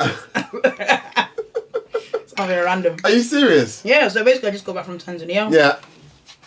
I had deep fried bees, man. I don't know why I'm being such a pussy. Oh, language. Sorry. Oh, you know what I mean. One of the hardest muscles. What is? To push out a pussy. Yeah, I know. All right. Just leave me with that one. All right. Yeah, no, I'll leave it. I'm just saying, language. No, I get it. No, you're right. Language influences. But the thing is, it's like because the only ones where it's actually factually incorrect to refer to a muscle that actually pushes out heads as anything to do with weak. But it's not though. It's cowardice more than weakness. And yet we're using. It's like saying, I don't know. Do you actually believe that then? No, we do understand the connotations that. Of course I do, cool. but I don't think. Which is why men will call other men pussies, but women won't necessarily call other women. I think women call other women pussies all the time. I think it's just generational. So you don't think it's a gendered? Wicked, you don't think it's gendered? Pussy. If you don't think it's gendered, then fair. But isn't it? Weren't you just saying that? That we're basically that women are a lesser version of that. Back in the day, 16th century. Yeah. So why does it even matter? If gender doesn't matter so much, then it's just no. But I mean that now because we exist, we don't unfortunately exist in a vacuum. We exist with other people who have a shared understanding of what the word pussy. Well, say one though. Where we have an understanding of what the word pussy means in the context of weakness. Yeah. You know what I mean? So if you're saying no, I didn't. Like my understanding that it's gendered. Yeah. And it was like I got into argument with my ex about guys, the term guys. Yeah, I actually try as a teacher. I do try and steer clear of saying guys and just try and say like. You see, it's interesting because I've been in so many places where guys, even though as singular, you wouldn't say guy for a woman necessarily, but I totally know I've been in an occasion where you've said guys and it's a group of different gender people. Yeah. So it's part of because it's a language thing. Isn't it? Yeah, it's a language thing. But she would say no, but you only said that to just a group of men. I was like, no, you'd say that to a mixed group. But she didn't really bite. No, my understanding of it was that it's more of a sense of like when referring to a group of people who could be mixed, the default word to just generalize them is a word that already has a connotation to male, and that therefore they're this idea of dominance kind of thing. Yeah, that was my understanding of it. No, I get that. But then what about in like French or Italian or these other languages where chairs a certain gender, tables another, or cats always a female gender, or I thought it was interesting in Italian, you use the female for like flies and sort of most like rats and irritating animals. And then sort of like, the male gender is always like for lions and sort of like things are more majestic. Okay. So you see it mirrored there? No, I see it mirrored there on some level, yeah. Okay. Yeah. Because I wouldn't be able to answer too much about other languages, but what I do know is that I do think that the reason why I will pull you up, or I think someone should pull me up if I happen to perhaps say something without thinking that actually if I give it a bit of thought, I understand how that contributes to the continuation of whatever we might not actually want to continue. Give me one. Let me have one. Sorry, just not because I'm trying to stop you, but I'm just no. You're like, you muscled up. I'm just like, all right, let's go. Let's right. Okay, let's go. Oh, it's a bit soft because that one's got a bit big feet on it. Come on, stop it. We were together. Oh, actually, that's quite meaty. Yeah? No, that's quite nice. What do you think it tastes like? Tastes like Twiglet. Yeah, I see that. Yeah, it gets a bit bitty. Oh. It's turned into I'm a Celebrity, get me out of here. But Wish I could try. So I suddenly thought, it's a grasshopper again. In my head, it's just my own brain telling you that you shouldn't be eating them. I know, and isn't it funny how what comedian was it? What's that Sri Lankan comedian? He recently just released a special on Netflix. Filmed it in Crawley, I think. Has a lazy eye. I can't pronounce his bloody name. Yeah. Well, anyway. Ragan, he's got But it definitely his R's are in there. And he was just talking about how culture tells us that eating chicken and turkey is alright, but that eating dog is better. But it's just culture. Yeah. And we need to have the. I think in order to exist as good human beings, we need to acknowledge that my culture isn't the default culture. But and that's why I do always say about how the pushing of white supremacy and the pushing of gender roles, they go hand in hand, because it's an idea of this is the only way to be. You know what I mean? And these times, this thing that you're eating here, it's weird to you only because you've been conditioned for it to be weird. Literally, just that. I think I've just got a bit older and a bit more wimpy. Right, do you know what I mean? You like what you like. No, because I've had deep fried bees, I've had witchy grabs. Or maybe because I sprung it on you. I think if I was in another country, I'd be more ready to kind of go. Because when I had deep fried bees, I was in China. I was like, fuck it. You know what I mean? Because I was there and it was hot and it's like the right. But you're in your. You say deep fried bees? Yeah. Are they chewy? Just because no, they were crunchy. It was like popcorn chicken. But it was I was eating about 3 or 4 of them, and I was like, these are bees, man. What am I doing? You know what I mean? And that was probably just the unlearning that needed to happen at that point. Because up to that point, I'm like, well, you don't eat bees. You know what I mean? So.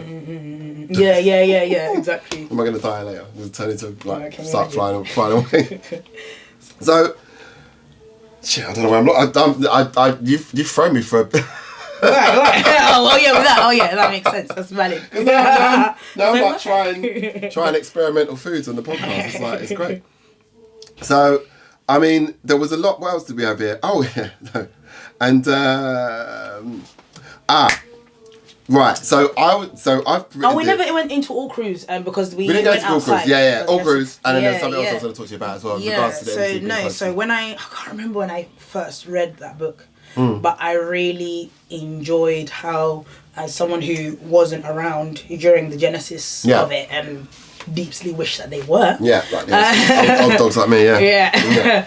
I really like the way the book was obviously because this is like a journalist just exploring and finding out all the different crevices of, you know, and so you really reading that book, you really feel like you're being taken on that journey where you know, you're just finding out about all of the different foundations that came to become and they had the revision where they included in perspective and technicality we get our mention in there, which I'm very pleased. It wasn't in the first edition, I think it was like the second or third. Okay. And it got revised. Because I think rightly so, and you know, he did a fantastic job. Actually, I'd love to get him on. It'd be a great person, great guest to get on here. So I might talk to Velocity Press about that. Yeah. And then there's also a book that I really enjoyed reading. Jungle as well. Is that other book as well? Have you seen that one? It's all like a fictional story kind of thing, but it's based around the whole jungle scene. Okay. And another book that I read a few years ago is Hold Tight by Jeffrey Watching. Okay. And so the full title of it is Hold Tight, like, I don't know, like a look into grime and black masculinity in the UK or something like that. Okay. Anyway, so each chapter in that book is named after some sort of pivotal foundational tune that's taken us from sound system in Jamaica to grime that we know today. So, it's such a shame that I can't remember the first chapter. I actually wanted to try and find the book, but I couldn't find it at home. But like the name of the first chapter is like some original tune that's like come from Jamaica that, you know, people reference as that's what we used to get sampled, and then, you know. And so I really enjoyed reading those books in conjunction because it just gave me an idea of like how things happened and what tunes were about, like chronologically. So yeah, definitely I'd recommend those two books, All Cruise and Hold Tight by Jeffrey. They're both amazing. And I mean, you know, like, I think that's such an important part of the culture and literacy and the legacy of jungle drum and bass. Those stories have to be written, they have to be talked about, people have to write or make documentaries, and I don't think we should be getting too upset when, you know, certain more, well, we can get upset if we want, but what I mean is, like, everyone sort of jumped on that one documentary, for example, you know, jungle drum and bass, the documentary, you know, they made the DMBA one, or the DMBA one, and obviously it was where they just flashed an image of chemistry and storm on the screen like a bad magic trick. Yes, there was a lot of things wrong with it, but there was a lot. But I think the people that made it were just very young, and they just wanted to meet and talk to Wilkinson and like, or whoever it was, and you know, it was they just then my thing is like, well, you could have just done a whole documentary with Wilkinson. That's okay, because then you're doing the shit that you like. And then left someone else to do it, or gone into collaboration with someone else. But this is where does the brazenness come from to write stories that you've not even done research in? Like, you know, the ones where if I do a documentary, like, actually, when I even speak about when I did the interview with Charlotte Hill O'Neill, what did I say? The first thing I did? I watched other documentaries. I did my research. But what makes a certain group of people so bold and brazen that they don't have to read about these people, they can just step in and they have the resources, I guess, and the whatever to then do whatever, like, just it doesn't, on a journalistic point of view, it's weird. But then people also criticize All Cruise for not having enough like women, I think, in the original one as well. So it's I mean, I guess and this is where it gets political. Well, it does get political, and it's what I was saying earlier on today. It's like my role, I feel now in jungle drum and bass is mostly political, and it's that's, and I'm fine with that because I'm built for it. So it's not really a problem. That's how I feel as well. Yeah, but like, I think the world tells them that. Like, you're right. From birth, pretty much. Sort of says, that is literally what white supremacy is. I can step into a culture. I don't even know your name. So I remember that guy who tried to call himself Flight, Flit. Yeah. Because you know that he just. I mean, he was told several times as well. My understanding was to change the name. I know he tried to lie and say he didn't. But then once, what did I do? I went on my stories. I called him out because obviously I think Flight was not going to. But I don't know. I'm built for it. It's crazy. It is mad how that happens. But I mean, it's just. I mean, you know. But see, he changed it though because people galvanized and said, actually, I don't need to be palatable. You're gonna know, and you're gonna know publicly. No. That doesn't make sense. It's just in the Hawks now. It's fine. He's changed it, and so. And I mean, the thing is, I know the fella. He's a good lad, and he's a bit cheeky. But I guess there's it's just a name. It's just a name. It's like, well, you know, if it was another type of person's name, I don't know if you'd be, you know, I've got outrageous. Yeah, they tried to say it. They didn't know. They didn't. No, mine's and then again, because we're always going to afford these people the benefit of doubt. They're not racist. They're just cheeky. Yeah. They're not racist. They're just ignorant. They're not racist. Remember, Boris Johnson was not racist. He was just dumb. Yeah. Remember, Trump was the no real threat. He was just an idiot. So at what point are we? So as far as I'm concerned, idiot and racist are the same thing. Yeah. Because we're here now. Yeah, yeah. So if you've been afforded that much grace that you've not even learned, you might as well be racist. You're like, or it's even worse. Worse. Yeah. Where have you been? Yeah. And then you're stepping into a space. That's why it was so funny when that guy said to No Nation, "Oh, don't pull the race card." How brazen you have to be in the group full of all white people saying don't pull the race card. Like, open your eyes, otherwise someone's gonna open them for you. Yeah. I mean, but it's that comfortability. I think some people like, and I guess. A lot of times we afford it to them. Yeah, right? and you know exactly. Hence why then now when that then happened, and then now someone was coming and defending them, because again we're not in a space where we're used to standing up for ourselves and not being palatable, because most of it is about when we were constantly told that you should be appreciative, just keep quiet, don't cause trouble. You're gonna be perceived as aggressive. Well, I'm gonna be perceived as aggressive either way. So it doesn't matter what I do. You're fucked this either way way. has been tried and tested. It's not working. Yeah. So now again with my mathematical brain, right, we're gonna try this way, and then at least that way, when I stick up for myself in the moment, I do the work of actually believing that I value myself enough that you're gonna know why. Yeah. Why should you not be made to feel uncomfortable? Because you made me feel uncomfortable. So now we're all gonna be uncomfortable and we'll learn. Yeah. Yeah, exactly. If I'm gonna burn, you're gonna burn with me. And let this be a learning. Experience, rather than me going and then now like complaining about it with all my black friends. That's not gonna do anything. You're gonna get this smoke. And if I come to you in your DMs and just keep it there, no, we must now all see how the interaction worked. Because if it means you're gonna think twice next time that there are black people out here who will put me on blast if I say stuff like I'm a white guy who says bumbleclot on the mic and what. So why would he say that? I don't get why he's saying that. No, because bravery. Because we're just gonna keep quiet and laugh it off.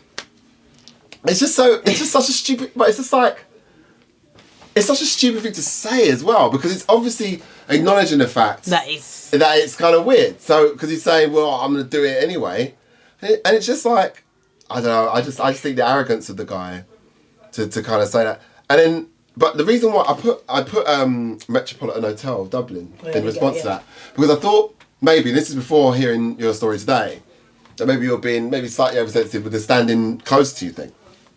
Because I was like, but I just wanted to remind you that there was a hotel I played in the basement, and the DJ box was so close, like to the wall behind you, that the fan, the people in front of you could touch the wall behind you. Oh, okay, yeah. Do you know what I mean? That sometimes you're in very close spaces in clubs. Yeah, and that might not always be like, some sort of like move and stuff. But no, I mean, it sounded like he was, sort of just overstepping and just grabbing you. Yeah, and that's the point, because he would have been doing this. It's not like he's doing this. Yeah. Do you get what I mean? So, exactly. So now when I ask you to actually embody what it means, I really do. And that's why again, some people will maybe do it without thinking. Huh? Oh, sorry. Go on. Sorry. Finish what you're saying. People might even do it without thinking, but now we've got to think. Yeah, because it may have been harmless to you, but it made me feel very uncomfortable. Yeah, so now I'm not saving anything by you not.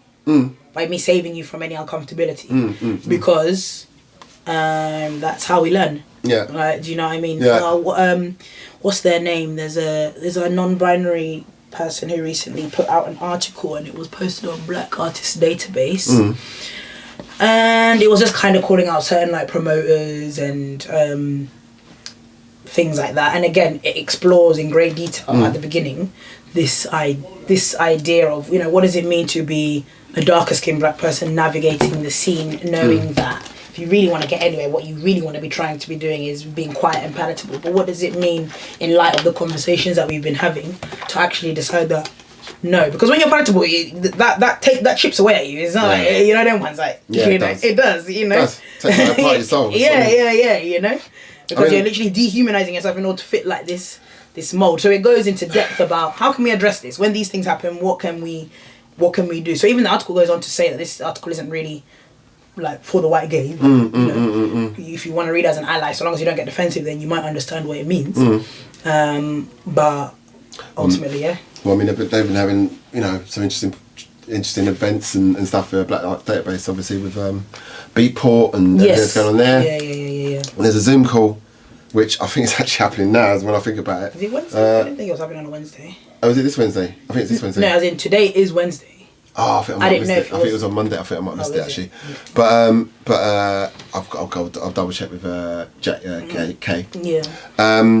But there's been a lot of problems at Beatport in the offices there with one of the managers there, and you know, just saying some horrendous things and stuff. And so I was invited as part of the Black Junks Alliance, obviously, and the rest of us were invited to sit on a Zoom call. Yeah. And I said, first thing I said is like, okay, is like, well, is everyone going to have their cameras on? Like, do you know what I mean? Because it's like, you know, we've got to know that everyone in the room, you know what I mean? Because why is that a blank screen? What's that person? Yeah, of course. Do you know what I mean? So I said, like, everyone's got to have their camera on. Like, at least initially, so that we can all see that it's going to be the right space. So and people are going to be wondering, but just look up Vice magazine, Beatport racism on Google's, and you'll find something. But that's why even with this, going back to the whole thing that happened at Corsica, the email's not making sense. And I basically said to them, you need to go through this correspondence with someone like EQ50, for example, so that they can actually show you. And my hope is that these people, if they're serious about it, they will pay for these kinds of services to rectify. You know, the same way businesses do the same thing. We've got this issue, we've got to remedy it. You don't just hope that people will help out the kindness of their heart. You recognise that this is actually an issue and we want to solve it. So if your security team, you talk about diversity on your policy, as I came to find out online, but that actually your whole security team is of one demographic. Yeah. Like do you like do you know what I mean? Yeah. So yeah. So what lies ahead for you? Because I'm just going to pull it back into music again. What do you think? Because obviously you've had a couple of releases of Sweetbox and who else has done different music? Well, different, sorry, yeah. And on Western Law as well. Western Law. And on Shubzin, got shout out Shubzin. Yeah, I've actually been blessed with a lot more free time. Yeah. So I've been doing a lot of collaborations. Actually, one of my more recent, very different collaborations, I did a trip hop beat with Idiotech. Oh, okay. Yeah, like me singing. Right. We revised a sort of poem that he made together, and like, you know, I'm really proud of that. Okay. In the sense that, like, I'm liking the direction of actually showcasing the eclectic music that I like. Right. Funnily enough, when I did the whole Spotify end gear rap thing, drum and bass jungle doesn't even feature on my top 5. Wow. Like, it's like, I think like my most listened type of music is like indie soul. Right. Okay. Yeah. Basically. Yeah. And so yeah, I'm doing a lot more collaborations where I'm like singing and like co-producing more. And so. What do you prefer doing? What do I prefer doing? What? Yeah, co-producing, like producing or singing? Like singing. Performing, you prefer that? Singing, yeah. That's because as in I've been doing that the longest. And specifically, like, I have this weird thing where I love harmonies. Like, as in, you know, growing up in the church as well, I was also the type of person who, in choir, if we learn the melody, I can figure out, like, the harmony, like, there and then. Like, got quite good ear and pitch. So yeah, so it just means that I've been using my voice as an instrument the longest, you know. Right, and like even I had a session yesterday with someone, and like we had made this tune, and I was like, I don't know how I'm gonna think of a melody to it. We got to the end of the day, and I was like, oh dear, like I know I'm doing, like, you know what I mean? Yeah. So yeah, next year I want to just be hopefully I want to put out a collection of work of like me mainly just singing. Right. So yeah, stay tuned for that. So that's gonna be I mean, have you? So there was a Lobster Theremin. Although I did. We did one track on there. Yeah, a few actually, like a 1, 2, 3. Yeah. So obviously No Nation was rightfully burnt because for him that was like a good opportunity, just, you know, and then obviously that was the least of anyone's worries because people's, you know, lives have been endangered and whatnot. But these things happen to the best of people, innit? It's all about recovering and persevering. Yeah. Because I remember the other thing as well I was going to pull you up on. If you're going to pull me up with things, you pulled me up when you gave me shit for working for RNS. I never give you shit for RNS. Yeah, you've forgotten. No, I didn't. Literally, I actually, the reason why I know I didn't is because what is that tune by Wax Doctor? Heat. No, it's on RNS and it has some sample. It's like, come on, Mickey. I can't remember it. Yeah. The name. You don't no, literally, as in I remember I was at a radio station and then I played that tune because I love the tune. Yeah. And someone said to me, oh, we don't play that here, and I was like, I like Wax Doctor. I'm gonna play the tune. But you did give it a little bit of shit. No, I wouldn't. But as in, I know that I play that tune. However, if it could have been the way you were handling it, as in the optics of it, that's something different. Because usually, I think what I've called you up on is that considering the space that we're in, like this Black Junglist Alliance, you just got to be aware of the optics of things. Yeah. This chess game that we're playing is a chess game that we're playing. Yeah, but this is I don't remember. Well, it's convenient. I don't remember it that way, but I'm just saying. That's why I gave you that example. That's what I'm saying. But it's absolutely fine because I rated you for like, because a couple of people did. And, what would it have been specifically? Because I think it might have been something. No. Well, look, this is how I remember. Was it wearing the top or something and just? Well, no, because I think you even left me like a voice note at like 4 a.m. Do you know what I mean? It was like one of them mad random. I'm waking up. I was like, what the fuck? Do you know what I mean? But like, I don't madly rant, but okay. No, you don't a mad rant. It's just you just stated your claim. But I think you were just disappointed because the perception at the time was that this individual who runs a label, Renat, was problematic for people of colour and that, and then you standing by him after having called out these other people, it looked a bit weird. And that's absolutely fine, but I said to you... the optics of knowing that you wait things out until... Because the worst thing you want is for people to be looking at things from the blackies and the brownies are fighting again. Right. But this is what I'm saying. So it's like... It's fine, because at the end of the day, I get it, and you weren't the only person to do that. But that's why I was so like, when I saw, when everything sort of got cleared up and, sort of like, it was evident that what was being accused, he was being accused of wasn't true, it just was like, I feel like you really want to talk about this. No, I don't really want to talk about it. It just came up. It just as we've been going back and forwards, I'm like, I forgot about that. And it really didn't bother me because I knew the truth. And it's like what I spoke with Vink about yesterday. Is like I knew how I was being treated. I knew the truth. I knew what was going on. I knew what was happening. I knew what other people weren't aware of. And so it was like. Then you either come out with it wholeheartedly or because you can't live in the halfways. Do you get what I mean? So either you're posting receipts or if you're just sort of leaving things to people's imagination. Absolutely, but and that's when we optics. But that's like what I'm thinking. Well, I know, but the problem was there was a legality behind what was going on, so there was only so much I could say. Not the same thing at all. But all I did was join the label as an A&R scout. No, and then that's what I'm saying. I think it was something to do with the optics of like a top or something. Do you get what I mean? It's a shame that I don't have it in front of me now. Yeah, God.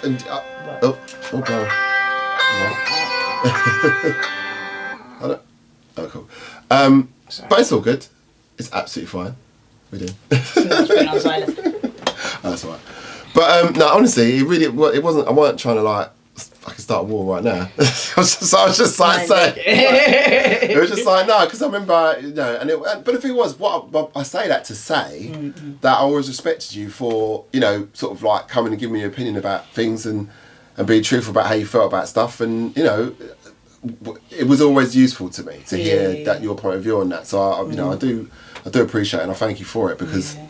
Thanks, and I appreciate it, and I also appreciate I always say that even though you can't remember it, but you were the first one to give me my radio show to really big me up and give me the opportunity on Clash Mouth and like even listen to some of our most early tunes when we were just making bleep bleep bleep music. Yeah, that's what I mean. It's been a roller coaster.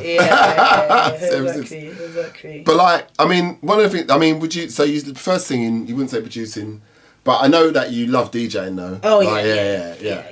And I mean, because that's definitely like, and I think even when I finally came to terms with the fact that actually, I like performing, and there's nothing wrong with admitting that. Then it was okay, and that's why I love being able to tell a story with my mixing and like perform that mix. So I like singing as well, and especially like live renditions. I actually think I like live more than recording in a studio because when you're doing live, you're allowed to have like some blips and whatever, whereas recording has to be perfect. Yeah. But I just remember you playing that Malcolm X sample. Oh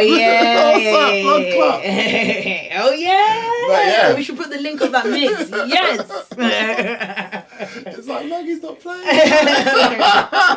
Malcolm X is my hero. If it wasn't cringe, I would get a tattoo of it. But it's cringe. Well, there might be something you could do. Yeah. Not like it's not for me. I know some other people have, but like as in, I don't think I'd want anyone's face on my. Oh yeah, that's what I'm saying. There could be something else like. Yeah, for sure. You could. But like especially just his autobiography and just how you see the journey of a man who's clearly been blessed with an eye, articulates, realizes actually I made a mistake, talks openly about that, mistake, and makes a point that I want this to be in my because it was very clear in my autobiography, because it was very clear he knew he was going to be killed as the time came. Like he was like, if I've studied enough to know that the time I'm not grown old. Yeah. So, but you know what I mean. He knew someone take him out, didn't he? So and just his his journey is so inspiring. Yeah, he was a great one, man. Yeah. That and have you read the autobiography by Assata Shakur?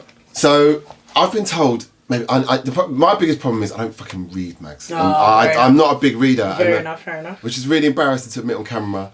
But I was just... It's somewhat not anti, but it goes against... There are certain people who it's hard to process words. Yeah, even if you have dyslexia, for example, it's difficult. I mean, there's certain books I've managed to get through over the years. I've read, but I've always read comics and graphic novels and stuff. And I'd much rather I need the pictures. So, do you know what I mean? Because I just tend to what my biggest thing is reading the same sentence over and over again. You know what? It's so funny because I've often thought to myself, like, I think I just developed coping skills when it came to school, and also maybe why I like maths. Went into that more than English, because I remember when we were studying Pride and Prejudice, and I remember all these names, and I remember for the life of me I would read a sentence and be like, wait, Darcy, wait, I gotta go back to again. Who's Darcy again? Okay, right. Wait, but who's Toby? Okay, now I've got to go back to the I just could not hold all of the words in my head. Yeah. That's actually one thing that's really good about All Crews. I think when it was printed in the page, the mise en page you would call it. It's like split into 2 columns